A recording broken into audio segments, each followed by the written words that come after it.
Hey everybody, welcome to Eagles Game Plan presented by Toyota, and amazingly the Eagles are still alive for the NFC East. Jalen Hurts is coming off over 400 total yards and 4 total touchdowns, so let's bring in Ike Reese and Mike Quick going into this game against the Cowboys, who have won 2 in a row.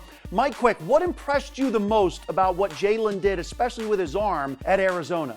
Well, the first thing that really pops out is his poise. You know, when they were behind, he never seemed to be fazed by being behind. And we saw how well he ran the football in his very first game against the New Orleans Saints as a starter. But what really impressed me was how well he threw the football and throwing the football from the pocket. Here's a perfect example of him anticipating, understanding the route that his receiver is going to run on the outside. So he's got a little post out move here. And if you watch this route, on the post portion of the route, he's already set to throw the football. He gets the ball to the outside to Travis Fulgham, and Travis Fulgham hasn't even turned around to look for the ball yet. That timing, that ball placement is what you have to quarterback in the National Football League. You have to be able to anticipate where the guy's gonna be, not where he is, but where he's gonna be, and put the ball there. That really impressed me, guys.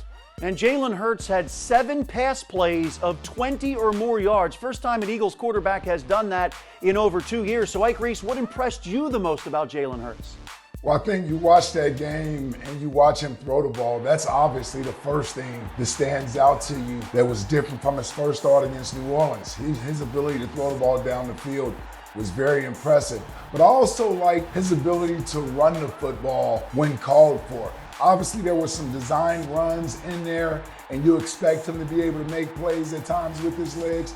But I like the off-schedule runs, the runs where he recognized man defense, the defender's backs turn to him, and he's able to take off decisively and pick up key first downs, like he was able to do when it was 4th and 6 on that key drive to go down and score a touchdown. I mean, those are the types of things that you want to continue to see Jalen Hurts do with each week. It's not just run for the sake of running, but running with a purpose. And that's what you saw this past week against Arizona. He took off when the opportunities were there, but he also used his legs to extend plays in the passing game, keeping his eyes down the field and being able to throw it.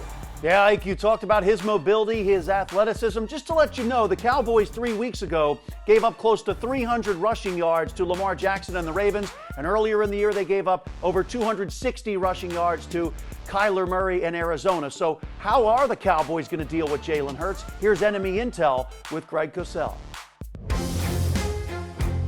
So this week, the opponent is the Dallas Cowboys. And we know Jalen Hurts has been really good in his 2 starts with his ability with both design runs and his ability to get out of the pocket and make second reaction plays on called passes. Now, the Cowboys this year have played a number of quarterbacks that have that ability.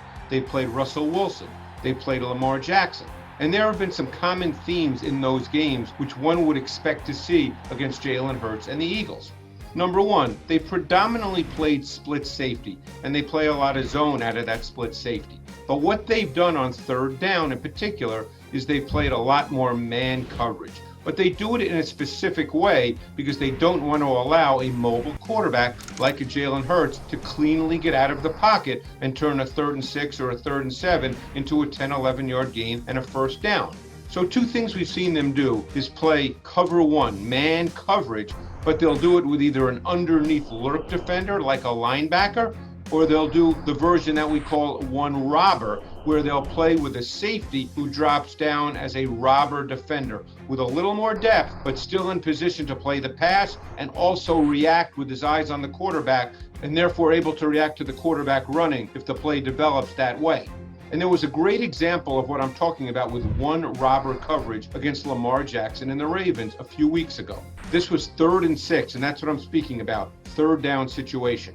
So here, the Cowboys initially will show that split safety look that they play an awful lot of. But what you'll see is Darian Thompson, the safety, he will drop down as the robber. So this is a man coverage concept that we call one robber. Now he's then in position to play both the pass and to react to Lamar Jackson if he were to run. And here Lamar Jackson tries to hit Marquise Brown on a shallow crosser. But the coverage is really good. The ball gets tipped in the air. and Thompson is in perfect position to make the interception. So this is the kind of defense you could very well see from the Cowboys on third down. They've done this throughout the year against mobile quarterbacks. It provides good, strong pass coverage, and it also puts a defender in position to defend Jalen Hurts, who has shown outstanding ability to make plays with his legs on called passes.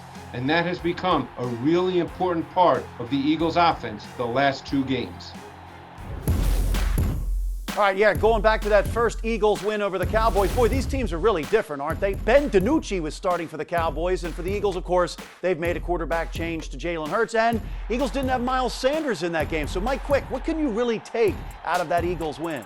Well, I don't think there's much you can take. John, you already said it. Ben DiNucci. Do I need to say more? You know, this is completely a different football team with Andy Dalton. Andy Dalton, look, if the past couple of weeks, they've scored 30 and 41 points.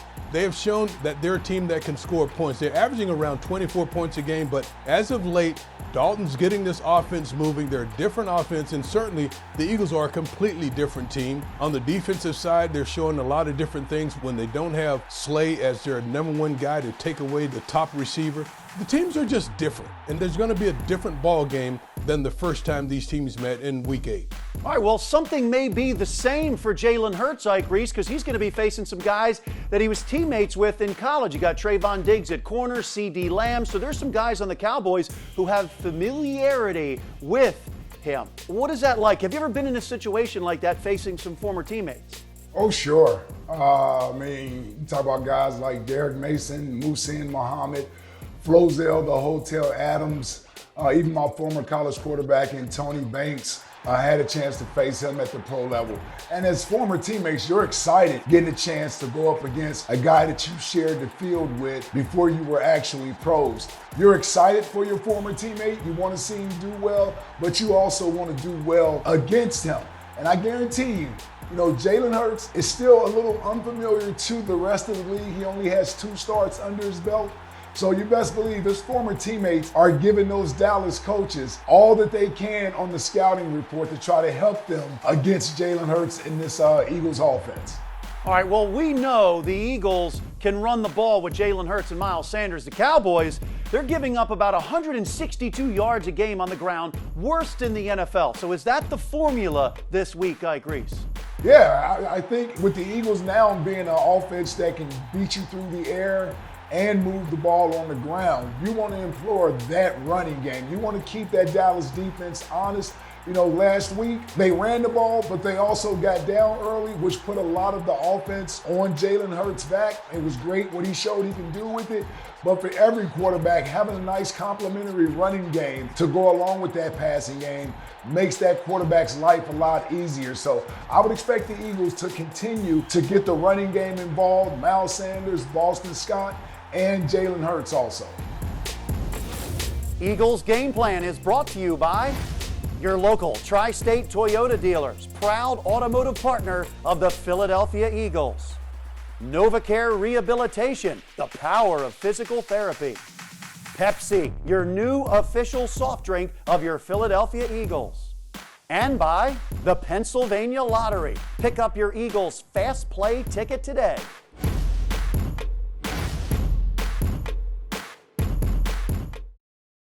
All right, welcome back to Eagles Game Plan presented by Toyota and Ike Reese. Kyler Murray had a career-high 406 yards passing. The Eagles were depleted in their secondary, but Michael Jacquet and Kevon Seymour both making their first starts as Eagles. They did show a little something. What did you see? Yeah, I think the first thing you got to notice with those young guys is that they went out there and they battled. I mean, obviously forced with a tough task. Kyler Murray, a guy like DeAndre Hopkins, arguably the best receiver in football. I think we all understood that Arizona was going to likely make some plays in the passing game. But I like the way the young guys battled, especially Michael Jacquet, right? Here's a guy going up against DeAndre Hopkins, and quite frankly, the guy wasn't shaking in his boots. He battled all day. I thought he had some nice pass breakups. I like what he did at the line of scrimmage versus DeAndre Hopkins. A guy who's in his first year going up against a guy like DeAndre Hopkins, knowing that he's going to get a lot of targets, could have very easily shied away from that type of competition. But Jaquette was there all day fighting and even causing some turnovers in this game. You know, let me take you to a play that was a big turning point in this game that helped set up a touchdown for this Eagles offense on a short field. Now, this play is going to look familiar to everyone. Same defense they ran against Taysom Hill and the New Orleans Saints a couple weeks ago and got a big interception from Duke Riley off of this play. I like that Jim Schwartz wants to bring Jaquette and Nicole Roby-Coleman from the outside to keep Kyler Murray contained in the pocket. That was a big key coming into this game. Don't let Kyler Murray escape outside of containment. Jaquette does a nice job in the open field. Murray tries to get around him. Jaquette makes the big sack there. And then you get Roby-Coleman coming in, forcing a fumble. Huge play there, turning point in the game, setting up a touchdown for this Eagles offense to get them back in the game. Jaquette, guys like Kayvon Seymour, this young secondary, I look forward to seeing what they're going to do this week against Dallas to build off of what they did last week. Yeah, and the Eagles defense, you talked about it, they caused 2 turnovers in the red zone. So more on the red zone with enemy intel. Here is Greg Cosell. John, that's really important in this particular matchup against the Dallas Cowboys this week, because the Cowboys, over the last 5 games with Andy Dalton, have been outstanding in the red zone. Dalton has been terrific throwing the football in the red zone, and in the red zone, it's a combination of scheme and execution. And there was a play last week against the San Francisco 49ers that really speaks to how well they've performed in the red zone. And this was in the tight red zone. And scheme can become very important here. We've seen that more and more in the NFL this season. Instead of just relying on execution, teams rely more and more on scheme. And this was a great example. The first thing you're going to see is CeeDee Lamb motion across the formation. And believe me, that grabs eyes of defenders because he's only 3 yards from the end zone, so you have to be aware of that. It could be a jet sweep, but the ball is obviously not given to Lamb here. So what you get on this play is you get Tony Pollard, who's the eye back. Dalton will fake the toss to Pollard, and 3 San Francisco 49ers defenders react to Pollard, which is exactly what the Cowboys wanted, because you can't give Pollard the edge when there's only 3 yards until the end zone. Now let's just take this back to the snap, because part of this play, and this is the detail and the nuance that is so important for red zone execution, is Michael Gallup. He slow plays this as if he's a blocker, and that's really, really important because that also helps the 3 defenders react. And then Gallup gets into his slant route, and Dalton just throws it to him, and it's actually a pitch and catch throw in the tight red zone, and you don't see many pitch and catch throws in the tight red zone. So whether it's the tight red zone or the higher red zone between the 11-yard line and the 20-yard line, that will be really important in this game. One thing we saw last week is the Eagles put up some points, and if you can hold the Cowboys to field goals when they get in the red zone, that will give the Eagles an outstanding chance to win against the Cowboys.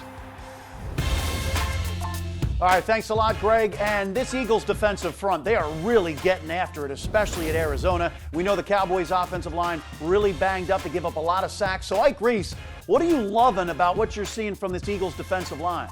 Well, I continue to be impressed every week with this defensive line. They understand that the onus is going to fall on their shoulders if this defense is going to play at the level in which they expect to play as an overall unit. The defensive line has to lead the charge. And for the second week in a row, they had the tough task of defending a mobile quarterback that can beat you with his arm and his legs.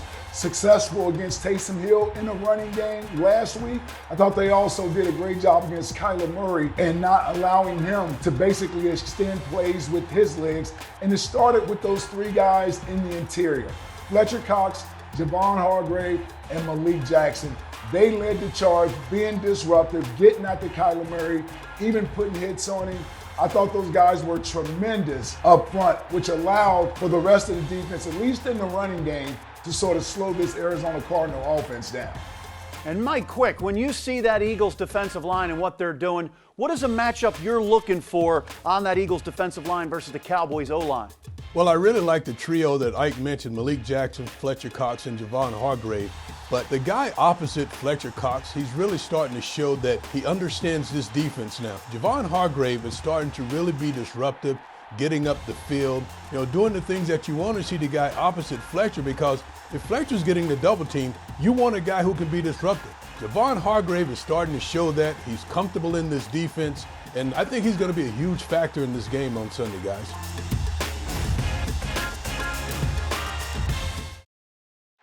It's going to be 1st and goal, but now from the 7. Snap comes back to Hurts. He's looking. He starts to run.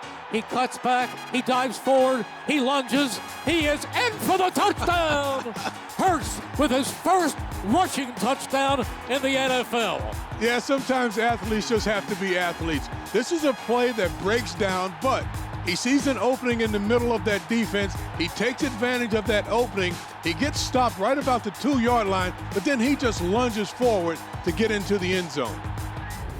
Welcome back to Eagles Game Plan, presented by Toyota. And this week here on Tape Study, presented by Chickies and Pete's, I wanted to focus in on the art of game planning. When you talk about play design, play sequencing, really the biggest key is trying to have one play, one core play, and then dress up all kinds of complements off that. And really, that's what some of the best play designers in the NFL do. When you look at certainly what Andy Reid does in Kansas City, you talk about Sean McVay, Kyle Shanahan, certainly Doug Peterson here in Philadelphia. A lot of the things that they do well, they have those core plays, and then they build all the different complements off them. And I thought this week against Arizona, we saw a great example of that, because one of the staple runs in this offense is called split zone. It's a version of inside zone when you're going to have the offensive line blocking one direction, and then you're going to have a tight end coming back the other way to block the backside defensive end. And all that's going to do is help create a crease for the running back. This has been a staple for the Eagles for a long, long time. You see Miles Sanders here go up 10 yards for a first down. That has been a core play. They run it every single game,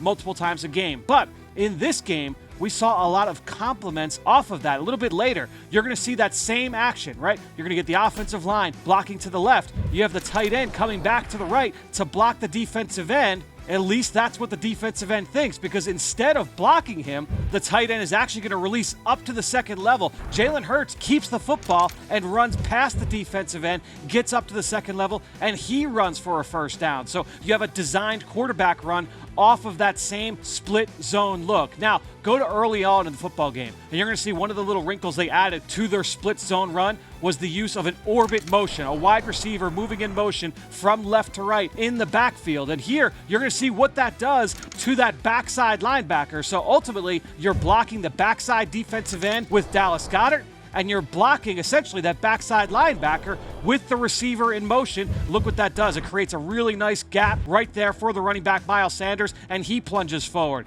Very next drive, what do the Eagles do? Same look. You've got blocking to the left. You've got the tight end going right. You've got the orbit motion in the backfield.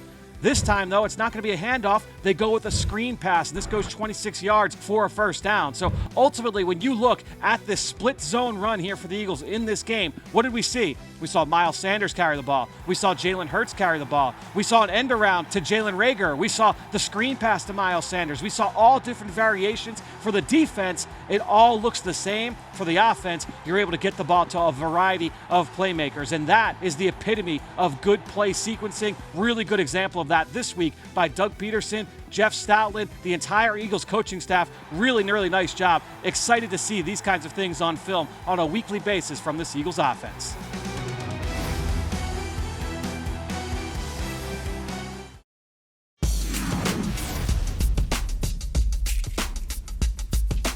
Welcome back, everybody, to Eagles Game Plan presented by Toyota. And just remember, the Cowboys defense, they're giving up around 31 points a game. Only the Lions are giving up more in the NFL. So Jalen Hurts, in his return to Texas, he should be able to move this Eagles offense just like he has done the last 2 weeks. Check out our kickoff show on PhiladelphiaEagles.com, 3:40 p.m. And the Eagles, amazingly, they are still alive for the playoffs. Thanks for watching, everybody. Eagles Game Plan is brought to you by your local Tri-State Toyota dealers, proud automotive partner of the Philadelphia Eagles. NovaCare Rehabilitation, the power of physical therapy.